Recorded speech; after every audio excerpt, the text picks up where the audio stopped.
Hey hello guys, welcome back to my channel eleinsider. நாம் இன்றைக்கி இந்த வீடியோவில் ஸ்பீக்கர் எப்படி ஒர்க் ஆகுதுன்றதை பார்க்க போகிறோம்.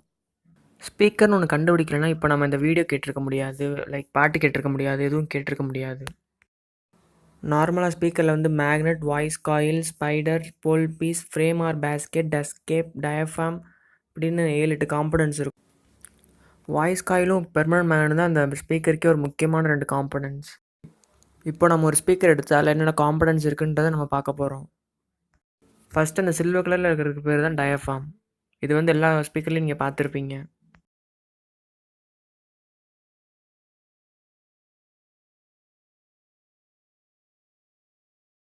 இந்த டயஃபாம் கீழே வாய்ஸ் காயில் இருக்கும். அந்த வாய்ஸ் காயில் வந்து நம்ம அந்த டெர்மினல்ஸோட கனெக்ட் ஆகிருக்கும்.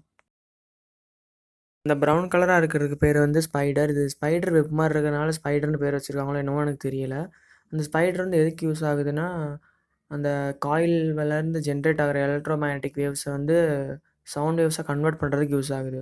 ஸ்பீக்கரில் சவுண்ட் ப்ரொடியூஸ் ஆகிற முக்கியமான காரணமே அந்த வாய்ஸ் காயிலும் மேக்னெட்டும் தான். ஒரு காயிலில் வந்து கரண்ட் ஃப்ளோ ஆச்சுன்னா எலக்ட்ரோ மேக்னட்டிக் வேவ்ஸ் ப்ரொடியூஸ் ஆகும்னு எல்லாருக்கும் தெரியும். நம்ம வந்து ஆடியோ அவுட்புட்டை தான் ஸ்பீக்கருக்கு இன்புட்டாக கொடுத்துருப்போம்.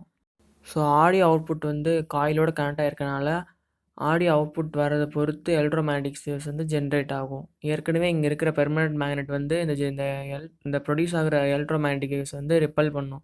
அப்படி ரிப்பல் பண்ணுறப்போ வைப்ரேஷன்ஸ் வந்து ஜென்ரேட் ஆகும். அந்த வைப்ரேஷன்ஸ் தான் நம்ம வந்து சவுண்டாக அந்த டயஃபாமும் ஸ்பைடரையும் வச்சு கன்வெர்ட் ஆகுது. ஸ்பீக்கரில் வந்து மேக்னட்டிக் பிரின்சிபல்ஸ் தான் சவுண்டே ஜென்ரேட் ஆகுது. எல்லா ஸ்பீக்கரும் அந்த பேசிக் பிரின்சிபல்ஸ்னால தான் ஒர்க் ஆகுது. இந்த வீடியோ உங்களுக்கு பிடிச்சிருந்தா மறக்காமல் லைக் பண்ணுங்கள். இந்த மாதிரி இன்னும் நிறையா வீடியோஸ் வேணும்னா இந்த சேனலை மறக்காமல் சப்ஸ்கிரைப் பண்ணுங்கள். ஏதாவது டவுட்ஸ் இருந்தால் கமெண்ட்டில் கேளுங்கள்.